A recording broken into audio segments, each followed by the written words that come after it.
Hi everyone, welcome to Off Shelf Books. This is the 100 subscriber video where you submitted questions and I'm going to do my best to answer them.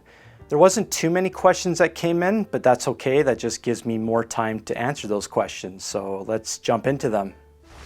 Our first question comes from Bible Believing Christian. Congratulations. I would like to ask a two-part question. 1.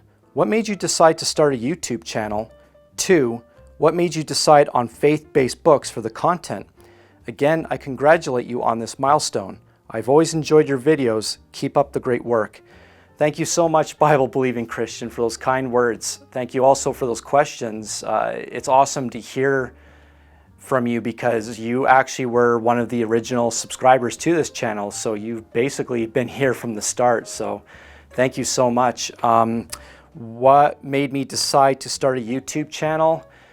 It's interesting because I originally just started typing out book reviews on a Blogger website, I believe, blogger.com, owned by Google.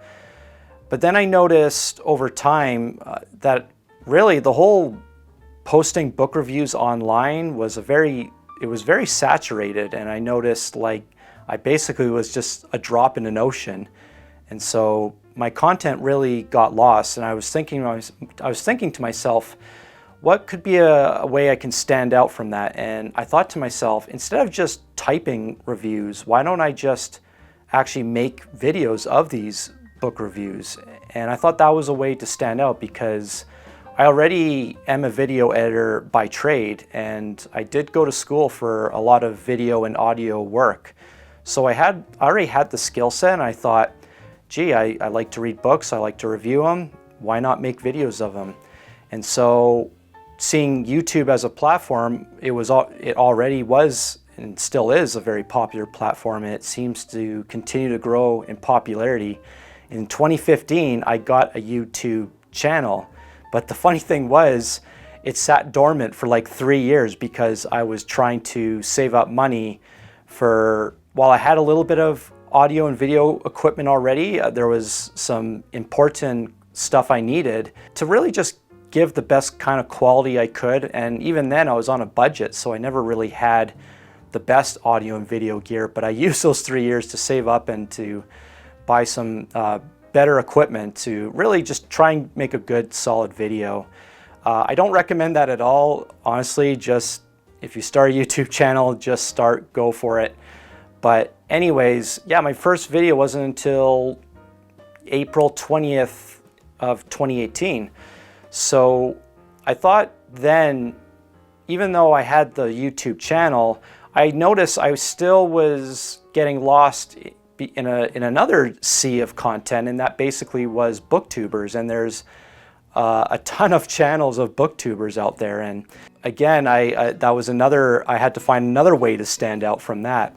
And so with these booktube channels, generally most of them are talking head videos where they just show the book that they're reading, and they, just a few sentences, they sum up what the book was about, and that's essentially their review. And so I thought to myself, maybe there's a way I can stand out by really doing a deep dive into them, and instead of just talking about them for a few minutes, really explore them and to really explore what these authors were trying to, what message they're trying to convey.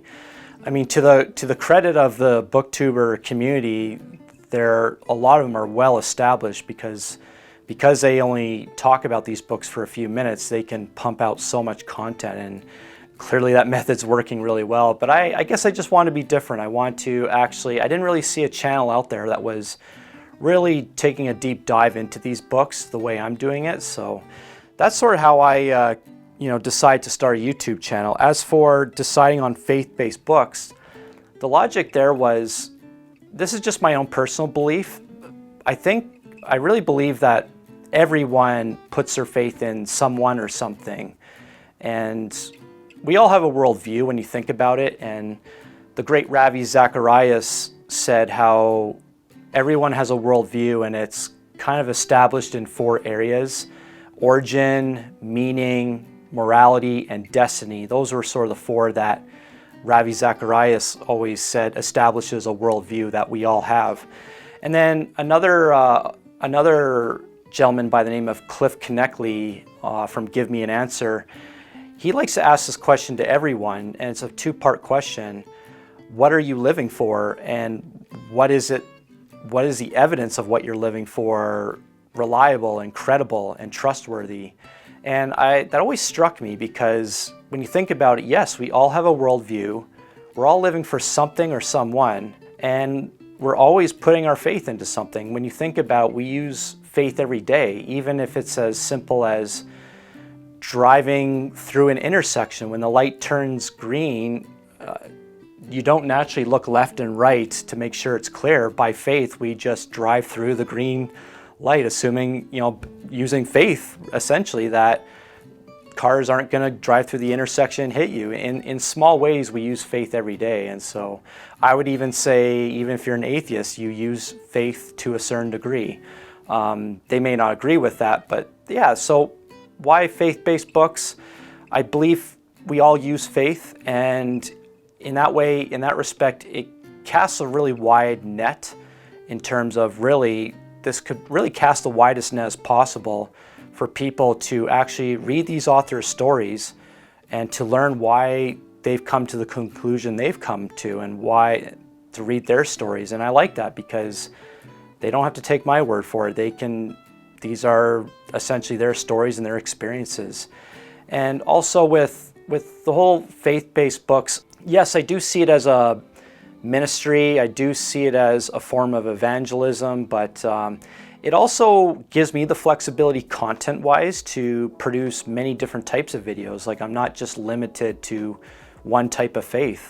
There's other faiths I can actually, in theory, do videos on and explore with. So it sort of really gives me a wide net while still allowing me to niche down. So thank you so much for those questions. I hope those answers make sense.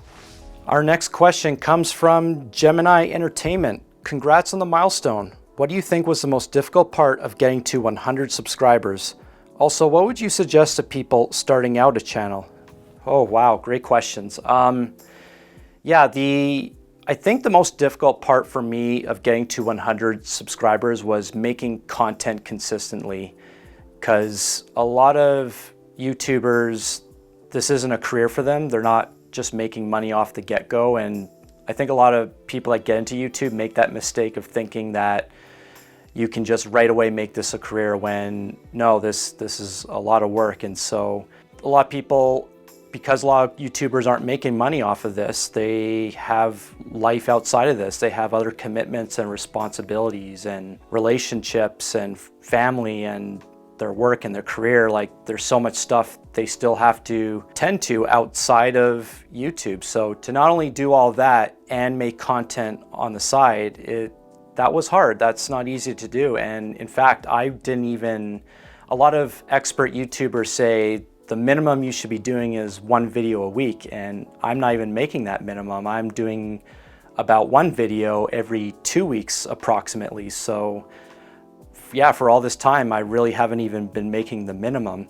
And then the next hardest part of getting to 100 subscribers is just making good content. That's hard to do, because you need good video and audio equipment, and there's a lot of work involved behind the scenes, and not only just on the production aspect, but even the post-production. You need good audio and video. I'd say audio is probably the most crucial element of making good content. And yeah, editing in a way that not only gets viewers' attention, but keeps them engaged, where they don't click away from the video. That's really hard to do. It's one thing to just get a click, but if you're not keeping them engaged, you're not going to really get much momentum on these videos. The YouTube algorithm really doesn't like that at all. They want people to be watching your content, and obviously we all do. YouTube has some pretty high standards. You have to have at least 1,000 subscribers and 4,000 hours of watch time in the past year just to potentially start making money, and that's not even a guarantee. And if you do, it's still a very small amount of money. So you really have to grind away at this. And the well-established YouTubers that are making a career out of this, they had to grind away and work hard, and they're at where they're at now, to the point where they can really make their own schedule. But for people that aren't making money, you have to do life and do this on the side, and that's really difficult to do. In terms of what would you suggest to people starting out a channel, sort of what I said earlier, don't wait like I did just to get good video equipment, just start right away. You'd be amazed how good even your phone is for recording videos, so just start, don't wait. But a few things I have noticed that when starting out a channel, people aren't just subscribing to your channel, they're also subscribing to you as the person. And I didn't notice that at first, but even in my own viewing history, yes, I'm subscribing to channels because I like their content, but also because I actually just like the person that I'm watching, and there's just something about the person I like, or if it's their personality or their character. Yeah, there's a lot that goes into when I subscribe to a channel. It's not just the content, but it's also the person. So just know that when you're making your videos, that I think a lot of times they are subscribing to you, and because that, really your viewers are important. Don't waste their time, and that's my advice, like make good content, because they're sacrificing time to watch your content, so you need to provide value, and just don't waste their time. Get right to the point. You have a very small window of opportunity to get their attention, and even when you get their attention, to actually keep them engaged. So those would be my tips or pieces of advice for those starting YouTube. I hope that helps, but yeah, thanks for asking those questions. Our next question comes from OCC EDM Plus area. Great job. What would you say is your most popular or successful video you are most proud of? Oh, that's kind of hard to answer in terms of the one I'm most proud of, but for the one that's the most popular, I'd have to go by the one with the most views, and the one with the most views would be the Kingstone Bible Volume 1. That's the only video at the moment that has over 1,000 views. So that tells me a few things. One, people still love the Bible, and two, people seem to love the visual elements of that book. And I've noticed that with a few of my videos, especially even the manga videos. It seems like people really love the books that have a lot of visual elements inside. But also with the Kingstone Bible, that also is a unique format because they're the only ones to this day, as far as I know, that have made a Bible, at least it's the most comprehensive version of the Bible in comic book format. Yes, there are other comic book Bibles, but I think Kingstone is the only one that truly covers almost the entire Bible in their 3 massive volumes. So that is the most popular video.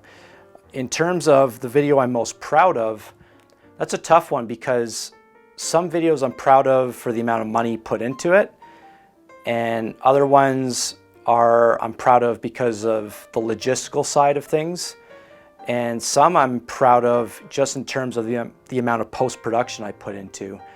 So I would say one video that I am very, very proud of is the Erasing Hell video, even though that one doesn't have nearly as many views as I'd hoped for. I think from a post-production standpoint and even from a research standpoint, that took a lot of work. Not only because hell obviously is a very difficult topic, but it wasn't just the book of Erasing Hell by Francis Chan I was reviewing, but also I had to really dive into that one because that book was a response to Rob Bell's book titled Love Wins, where his version or view of hell is different from Francis Chan. So I sort of did a comparison with the two. And so I really also had to look into Rob Bell's quotes and also just all the scripture that was presented in both books and really organize that video in a way where it went through some of the most key issues or important questions. So that one was a lot of work too, a lot of scripture, but also a lot of graphics and also the timing of those graphics to place it in over my voice. And not to mention just a ton of B-roll, and that was a lot of work. That is to this day, I believe, the longest video too. I think it's clocking in just under 28 minutes. So that one I'm very proud of. Another one I'm very proud of just recently is Terry Fox, his story, that's the one by Leslie Scrivener, and that one I released not too long ago. That one also, yeah, it's a fairly long, about 16 minutes, but also that's one where I also had to do a lot of research on that one in terms of, while Terry Fox is a hero of mine, still trying to really capture his story and to learn more about it. This book was an eye-opener for me because I had no idea what Terry Fox placed his faith in at all. And so I learned a lot from that book. And so when representing someone's real life, you also want to be careful not to misrepresent their story. And so I wanted to be careful of that. And I didn't want to just there's just tons of Terry Fox videos out there that do a chronological telling of his story. So I didn't really want to go that method, but more just explore what was his faith, what did he believe in. And so that's sort of the direction I went. And then to grab so many of the archived footage, like television footage of his coverage of his run, and also a lot of archived photos, and to credit those sources. It's a lot of work involved. And also what I did with the whole television, making it look like it's an 80s TV, that took a lot of work to make that as realistic as possible. And then, yeah, like just the ones where it costed a lot of money and a lot of logistical challenges, where the videos where I went on tour, or like it's one where I went on location. So the Museum of the Bible, for example, in Washington, D.C., had to fly all the way there, and in my short period of time, not only enjoying this museum, but only having a couple of days to cover this massive building. And even though I was there for 2 days, that there was still so much that I did not cover in that video. It just shows how massive that museum was. And yeah, it's expensive because of, actually buying plane tickets to fly there and getting hotels and food. Like almost any major city in the United States is generally very expensive. And in that one, the hotels were so expensive, I didn't even go in a hotel. I slept in a hostel. So that just goes to show like it was how expensive things were. If I go back next time around, I'm definitely going to get a hotel as close as I can to the museum. But yeah, and then the other location videos would be the Ark Encounter in Kentucky. Again, I only had 1 day to explore all of that. And so to get all that footage and to organize it and to write a review in a way that makes sense to the viewer, that's hard. And yeah, the same could be said about the Creation Museum. Again, that one was also in Kentucky, only 1 day, and there's just so much to grab. So yeah, those would be my most popular and successful videos. So I hope that answers your question. Yeah, thank you so much for submitting them. Our final question comes from Face to Faith. I'm so pleased that you have made this site available and always enjoy your reviews. Faith-based books make us aware that there is a deep spiritual need within us that goes beyond the everyday demands of living. Thank you for introducing the literature that addresses this. Who is your favorite apologist and why? Well, thank you so much for the kind words, and I really appreciate that. That's a great question. Again, that's tough because there are a few areas that I could split these apologists in. There are so many great apologists out there. If I was to look at the greatest 20th century apologists, I would have to go with C.S. Lewis. The man is just so brilliant, and all these decades later, since he wrote so many books, people are still reading him, and his work is still changing lives. So for 20th century, I'd go with C.S. Lewis. For 21st century, I would have to go with William Lane Craig. The man is he's the smartest man I've ever came across in terms of Christian apologetics. And if it wasn't for him, I probably personally would not get into apologetics myself.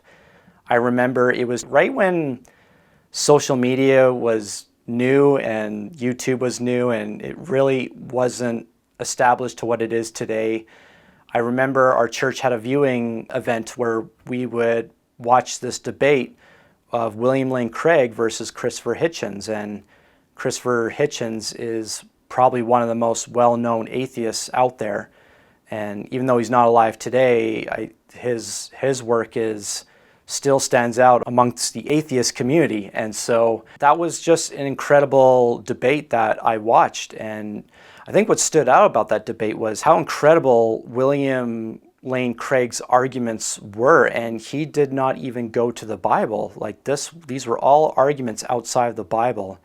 And what really stood out too was with how smart Christopher Hitchens is, he really struggled to not only answer some of these arguments that William Lane Craig made, but some he didn't even respond to. And that to me, that just showed how incredible William Lane Craig is. And then to see so many other debates he has done, I don't think to this day I've seen one debate where he has either struggled or I would say that he lost. And that's me looking at it as objectively as possible. Like I've never seen him really struggle. So that just shows how brilliant the guy is, but how sound his arguments are and how confident he is in what he believes in. And that sort of hit me. It's like, I need to know why I believe in what I believe in, and I need to actually have credible reasons, not just say because the Bible says so.